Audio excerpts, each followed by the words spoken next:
दोस्तों क्या आपको पता है कि चंद्रमा का केवल हम लोग एक ही हिस्सा देख पाते हैं, दूसरा हिस्सा तो दिखाई ही नहीं देता। आप कहेंगे ऐसा क्यों सर? हम लोग ये जानते हैं कि चंद्रमा जो है अपने एक्सिस पर घूर्णन भी करता है, साथ में पृथ्वी का परिक्रमण भी करता है। तो वैसे कंडीशन में पृथ्वी से कहीं ना कहीं चंद्रमा का हम लोग हर भाग देख लेंगे, आप ये कह सकते हैं। लेकिन दोस्तों दिखाई नहीं देता है, एक हिस्सा नहीं देख पाएंगे, आधा हिस्सा जो है नहीं देख पाएंगे। आप यहां से इस चीज को समझ सकते हैं, जैसे कि देखिए ये चंद्रमा है जो पृथ्वी के चारों ओर चक्कर लगाता है, साथ में घूर्णन भी करता है, दोनों चीजें हो रही है, लेकिन फिर भी आप नहीं देख पाइएगा। ठीक है, अब यहां पर क्या इसके पीछे लॉजिक है, साइंस है, ये बताऊंगा, चिंता नहीं करना है। लेकिन पहले यहां पर समझिए, देखिए ये वाला जो व्हाइट व्हाइट पार्ट दिख रहा है ना, ये वाला, ठीक है, इसको हम लोग बोलते हैं नियर साइड। क्या बोलते हैं? Near side. नियर साइड इसीलिए क्योंकि ये पृथ्वी के निकट है, ठीक है, इधर है, पृथ्वी तरफ है, जो हम लोग देख पाते हैं। ये जो आप जो डार्क साइड जो देख रहे हैं, डार्क जैसा दिख रहा है, इसको हम लोग बोलते हैं फार साइड। क्या बोलते हैं? फार साइड, या फिर डार्क साइड भी कह सकते हैं आप। ठीक है, तो ये और यही वाला हिस्सा केवल दिखाई देता है, ये वाला हिस्सा तो हम लोग कभी देख ही नहीं पाते हैं। ठीक है, तो यहां पर आइए,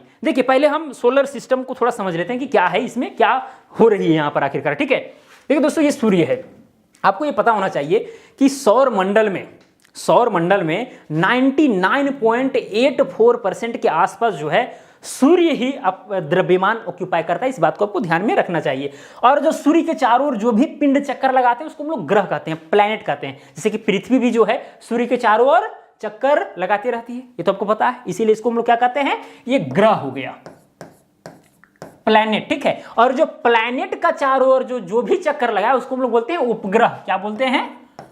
उपग्रह, यानी सैटेलाइट। और ये नेचुरल सैटेलाइट है। सबसे बड़ी बात यह है दोस्तों, पृथ्वी का एक एकलौता सैटेलाइट है मून, इसीलिए हम लोग इस चीज पर ज्यादा लगे हुए हैं। ठीक है, और बहुत अच्छी बात है, अच्छा लगता है यहाँ के विषय में जानकर, या फिर जो भी भविष्य में होंगी थोड़ा जानने का इच्छा करता है कि भाई देखते हैं कि क्या क्या है वहां पर। ठीक है, तो ये सारी चीजें हैं। कई लोग जो है इसको एक्सपोज भी करते हैं कि भाई चंद्रमा पर जाने की क्या जरूरत थी, जो 615 करोड़ जो चंद्रयान 3 में खर्च किया गया वो चीज गरीबों में बांट दिया जाता। भाई ऐसा सोचिए मत। ठीक है, आप अच्छा लेवल पर सोचेंगे ना तो फिर आपको समझ में आएगा कि क्या हो रहा है। ठीक है, जानना बहुत जरूरी है। जितना हम लोग ब्रह्मांड को जानेंगे ना उतना समझ में आएगा। ठीक है, रियलिटी में पहले देखिए, पहले के ज़माना में क्या होता था कि मलेरिया का पहले ये जिस समय मतलब इंडिया में मलेरिया बहुत बड़ा कारण था, बहुत बड़ा बीमारी था। ठीक है, लाखों लोग मरते थे हर साल।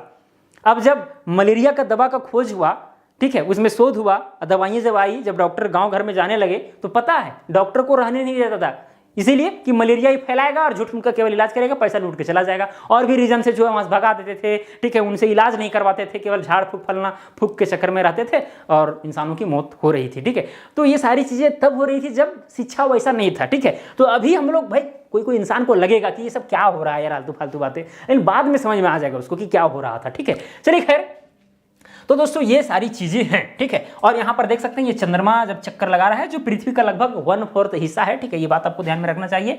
ये है नॉर्थ पोल, एक साउथ पोल है। जिस तरह से पृथ्वी का नॉर्थ और साउथ होता है, पृथ्वी भी देखिए, पृथ्वी परिक्रमण भी करती है और साथ में अपने एक्सिस पर घूमती भी है। इस चीज को भी आपको ध्यान में रखना है। ठीक है, अपने एक्सिस पर घूमती भी है, पश्चिम से पूरब की ओर। ठीक है, चलिए, और मून भी जो है परिक्रमण के साथ वो अपने एक्सिस पर घूमता है।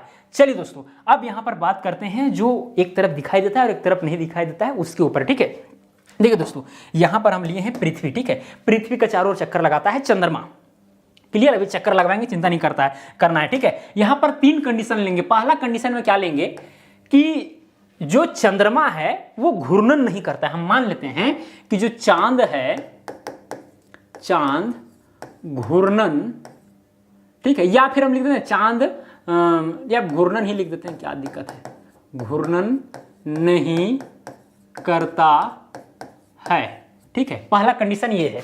अब देखिए, घूर्णन नहीं करेगा तब क्या स्थिति उत्पन्न हो जाएगा यहां पर। ठीक है, अब देखिए इसको हम 2 भाग में बांटते हैं। ठीक है, 2 भाग में। ये वाला पार्ट जो है मान के चलिए कि पृथ्वी से हम लोग देख पाते हैं, मान लीजिए। ठीक है, इधर हो गया नॉर्थ पोल, ये हो गया साउथ पोल। ठीक है, अब अगर ये घूर्णन नहीं करेगा तो देखिए क्या होगा, क्या हम लोग सभी पार्ट देख पाएंगे? देखिए यहां पर क्या होगा।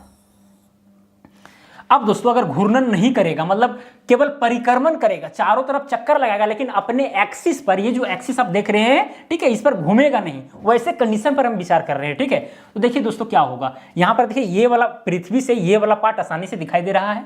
अब देखिए जैसे जैसे यहां पर देखिए आते जाएगा, मान के चलिए यहां आ गया, मान के चलिए यहाँ आ गया, तो वैसे कंडीशन में देखिए पृथ्वी से हम लोग ये वाला भाग देख सकते हैं, जो डार्क वाला भाग है ये भी दिखने लगेगा। और फिर दोस्तों अगर ऐसे घूमते घूमते घूमते घूमते अगर यहाँ आ गया तो देखिए अब पृथ्वी से ये वाला जो डार्क जो दूसरा भाग था ना वो दिखने लगेगा, लेकिन ऐसा तो रियल में होता नहीं है, ठीक है। तो यहाँ देखिए इस तरह से, मतलब अगर ये घूर्णन अपने एक्सिस पर ना करे तो वैसे कंडीशन में हम लोग जो है चारों तरफ का नजारा चांद का हम लोग देख सकते हैं, ठीक है। अब दोस्तों ये तो पहला कंडीशन हुआ, इस तरह से चारों तरफ दिख जाएगा। हम लोग जानते हैं कि नहीं देख पाते हैं चारों तरफ, ठीक है। अब यहां पर दूसरा कंडीशन के ऊपर विचार करते हैं। दूसरा कंडीशन, चांद तेजी से, या डायरेक्ट लिखते हैं घूर्णन करता है, घूर्णन करता है, ठीक है। अब दोस्तों यहां पर अगर घूर्णन करेगा तो देखिए क्या क्या होगा, ठीक है। थोड़ा तेजी से घूर्णन करेगा, जैसे कि मान के चलिए यहां आया, ऐसे करके ऐसे गया, ठीक है, और अपने एक्सिस पर अगर घूमेगा भी, ठीक है, मान लेते हैं कि इसका एक्सिस इस प्रकार से है, ठीक है, इस प्रकार से, तो हम ऐसे करके घुमाएंगे, ठीक है। और पृथ्वी का मान लीजिए मोटा मोटी, हालांकि पृथ्वी थोड़ा ऐसे रहता तब हम लोग एक्सिस वाला मानते हैं जिसके पैता पृथ्वी जो है घूमती है, ठीक है। लेकिन खैर हम लोग मान लेते हैं कि इस तरह से वर्टिकल एक्सिस जो है वर्टिकल है, ठीक है। अब इसको घुमाने का हम प्रयास करते हैं। अब दोस्तों यहां पर देखिए अगर घूम रही है, चांद घूर्णन करता है, जब करेगा तो मान के चलिए ऐसे जा रहा है, साथ में अपने एक्सिस पर जो है घूमेगा भी, मान के चलिए इतना घूम गया, फिर आगे गया, ठीक है, फिर धीरे धीरे जो है घूमते घूमते घूमते ऐसे आ गया, ठीक है, फिर गया, ठीक है, और फिर जो है घूमते घूमते ऐसे हो गया, फिर आगे गया, फिर जो घूमते घूमते ऐसे हो गया। तो इस तरह से दोस्तों अगर इस तरह से घूर्णन करेगा ये चांद, तो पक्का है कि हम लोग जो है दोनों तरफ का नजारा देख पाएंगे चांद का। सिंपल सी बात है, ठीक है, क्योंकि अपने एक्सिस पर घूमते जा रहा है और साथ में जो है आगे बढ़ते जा रहा है, परिक्रमण भी कर रहा है। तो ऐसे कंडीशन में क्या होगा कि हम लोग जो है चारों तरफ का नजारा सिंपली देख लेंगे, ठीक है। तो ये हुआ दूसरा कंडीशन, ठीक है, दूसरा कंडीशन। ये दोनों कंडीशन में हम लोग चांद के दोनों ओर का जो व्यू है हम लोग आसानी से देख पाएंगे। लेकिन दोस्तों एक है तीसरा कंडीशन, ठीक है। अच्छा एक चीज ये भी नोट कर लीजिए कि ये जो चांद है पूरा पृथ्वी का चक्कर 27 दिन 8 घंटा के आसपास में लगाता है, इस बात को भी ध्यान में रखना चाहिए। और जो ये पृथ्वी है वो सूर्य का चारों ओर चक्कर 365 दिन लगाती है, ठीक है। चलिए यहां पर जो है अब दोस्तों अब देखिए तीसरा कंडीशन में क्या होगा, जो कि वेरी वेरी इंपॉर्टेंट है। तीसरा कंडीशन क्या होगा, इसका जो एक घूर्णन है, चांद का एक घूर्णन का मतलब रोटेशन, ठीक है, घूर्णन ये बराबर हो जाता है चांद का एक परिक्रमण, यानी कि 1 रिवॉल्यूशन। इसका मतलब क्या हुआ दोस्तों, इसका मतलब ये हुआ कि चांद अगर एक घूर्णन करता है, ठीक है, यहां पर घूर्णन करता है और यहां पर भी घूर्णन करता है, लेकिन ऐसा घूर्णन करता है कि एक परिक्रमण जब पूरा होता है तब जाकर के एक घूर्णन होता है चांद का, ठीक है। ये कंडीशन बहुत इंपॉर्टेंट है, यहां पर समझ में आ जाएगा, चिंता नहीं करना है। जैसे कहने का मेरा मतलब ये हुआ जैसे कि यहां पर चांद भी यहां पर है, ठीक है, यहां पर है। अब दोस्तों यहां पर धीरे धीरे जो है देखिए ये वाला पार्ट जो है हम लोग पृथ्वी से देख पा रहे हैं, ठीक है, ये ग्रीन वाला पार्ट दिख रहा है।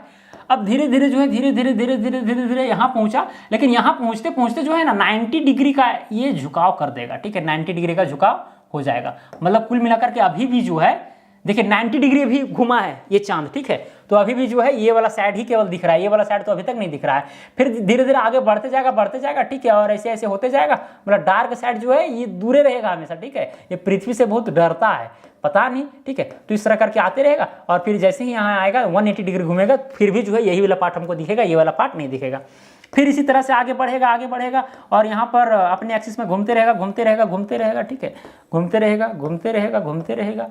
अब ऐसे कंडीशन में क्या होगा, जब यहाँ पर आ जाएगा 270 डिग्री में, ओहो, ठीक है, तो यहाँ पर भी दोस्तों आप देख सकते हैं कि यही वाला पार्ट दिख रहा है, ये वाला तो पार्ट दिख ही नहीं रहा है, ठीक है। फिर इसी तरह से घूमते जाएगा और फिर जो है ऐसे करके धीरे धीरे होते रहेगा, ठीक है। और यहाँ पर जाकर के ये देखिए, मतलब एक परिक्रमण जो लगाया वो एक घूर्णन भी लगा लिया, ठीक है, मतलब घूर्णन धीरे धीरे हो रहा है, सिंपल सी बात है। इसीलिए पृथ्वी का जो 14 दिन है ना, पृथ्वी का 14 दिन लगभग यहां पर एक दिन, केवल दिन का हम बात करें, केवल एक दिन के बराबर होता है, ठीक है, समझ में आ रहा है ना। तो वहां पर जो रोवर जो निकला है, ठीक है, चंद्रयान 3 लैंड किया वहां पर, ठीक है, जो लैंडर लैंड किया, विक्रम लैंडर जिसको कहते हैं, तो वहां से जो रोवर निकला है प्रज्ञान नाम का, ठीक है, तो वो लगभग 13-14 दिन तक वहां पर खोज करेगा। क्लियर। चलिए खैर दोस्तों, तो यहाँ पर ये जो दूसरा कंडीशन है, ये तीसरा कंडीशन जो है ना, चांद का एक घूर्णन जो है वो चांद का एक परिक्रमण के जो बराबर होता है, इसी वजह से हम लोग जो है नहीं देख पाते हैं दूसरा साइड का। ठीक है, ये दूसरा वाला साइड जो है ना, ये जो डार्क साइड या फार साइड, ठीक है, ये हमेशा दूर में ही रहता है, नजदीक कभी आ ही नहीं पाता है बेचारा। ठीक है, अब इसके पीछे साइंस है। ठीक है, साइंस क्या है आप इसको थोड़ा सा समझ लीजिए। ठीक है, ज्यादा नहीं, थोड़ा सा समझ लीजिए क्या है। जैसे दोस्तों आपको पता है कि ये चंद्रमा है तो इसका कोई मास है। मास यहां पर देखिए, अगर मास है तो सेंटर ऑफ मास भी होता है, इसको हम लोग मान लेते हैं सेंटर ऑफ मास। ठीक है, यानी मास का केंद्र। क्लियर, मास का केंद्र कहने का मतलब कि भाई चंद्रमा का पूरा मास हम एक पॉइंट पर फिक्स कर दे तो वो जो पॉइंट है इस तरह बिहेव करेगा जैसे कि पूरा चंद्रमा करेगा। ठीक है, तो उस पॉइंट को हम लोग मान लेते हैं। क्लियर, मतलब उसी पॉइंट में इसका सारा मास समा गया है तो उसको हम लोग सेंटर ऑफ मास कहते हैं। अब दोस्तों ये पृथ्वी है, आपको पता है कि भाई ब्रह्मांड में भाई दो अगर पिंड हैं तो वहां पर ग्रेविटेशनल फोर्स लगता है। क्या लगता है? Gravitational force. तो यहां पर पृथ्वी है, ग्रेविटी है, तो चंद्रमा को इधर खींचने का प्रयास करेगी। सिंपल सी बात है। अब जब खींचेगी दोस्तों, एक बात आपको ध्यान में रखना है कि देखिए ये जो पृथ्वी है इधर वाला भाग में, इधर वाला पोर्शन में ज्यादा फोर्स लगाएगी क्योंकि ये नजदीक है। ठीक है, आपको पता होगा ये जो ग्रेविटेशनल फोर्स का फार्मूला होता है, नीचे में r स्क्वायर रहता है, Gm1 × m2 divided by r square. तो मतलब डिस्टेंस जितना कम रहेगा उतना फोर्स ज्यादा लगेगा। तो यहां पर कुल मिलाकर के बात यह है कि इस रीजन में ज्यादा फोर्स लगेगा। तो कुल मिलाकर के सेंटर ऑफ मास जहां पर है ना, वहां पर सेंटर ऑफ ग्रेविटी ना रह करके थोड़ा सा इधर शिफ्ट हो जाती है। मान के चलिए यहां पर शिफ्ट हो गई। ठीक है, मतलब ऐसा पॉइंट, इसको हम लोग बोलेंगे centre of gravity. Centre of gravity यानी जो पृथ्वी जो खिंचाव उत्पन्न कर रही है उसका सेंटर मान लेते हैं कि यहां पर है। क्लियर, क्योंकि इस तरफ ज्यादा फोर्स लग रहा है, ग्रेविटेशनल फोर्स। ठीक है, इधर कम लगेगा क्योंकि डिस्टेंस इधर ज्यादा हो जा रहा है, तो सेंटर जो है यहां ना रह करके इधर आ जाता है। अब दोस्तों आपको पता है कि चंद्रमा जो है अपने ये जो अक्ष क्या बोलते हैं उसको, जो ऑर्बिट है उसमें घूमते रहता है। अब जब घूमेगा तो देखिए क्या होगा, मान के चलिए कि ये है पृथ्वी। ठीक है, पृथ्वी का भी सेंटर है। ठीक है, अब यहां से जब ये वाला देखिए, ये वाला पोर्शन, ठीक है, तो यहां पर ये अलाइन है।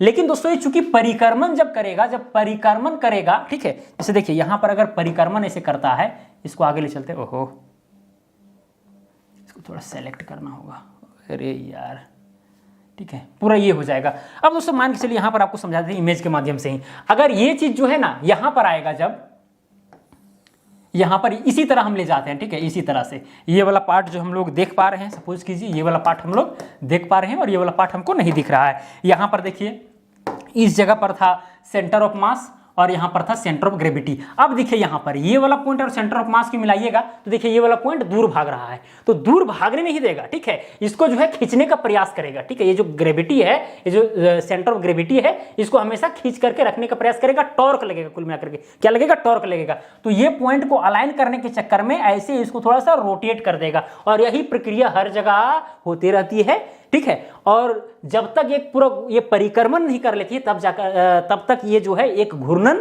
नहीं कर पाती है। ठीक है, समझ में आया? अरे भाई ये वाला देखिए सेंटर ऑफ मास है और यहां पर देखिए पृथ्वी का सेंटर ऑफ मास है, ये अलाइन यहां पर नहीं हुआ क्योंकि भाई ये अगर इसी तरह से चला जाएगा, सेंटर ऑफ ग्रेविटी यहां आ गया। ठीक है, तो इसको अलाइन करने के लिए क्योंकि फोर्स यहां पर ज्यादा लगेगा। अब जब फोर्स यहां पर ज्यादा लगेगा इसको खींच करके इधर लाने का प्रयास करेगा, टॉर्क लगेगा यहां पर। ठीक है, तो कुल मिलाकर के वही अलाइन करने के चक्कर में जो है ये हर जगह यही काम होते रहेगा। तो इस वजह से जो है हम लोग यही पार्ट को केवल देख पाते हैं, दूसरा पार्ट दिखाई ही नहीं देता है।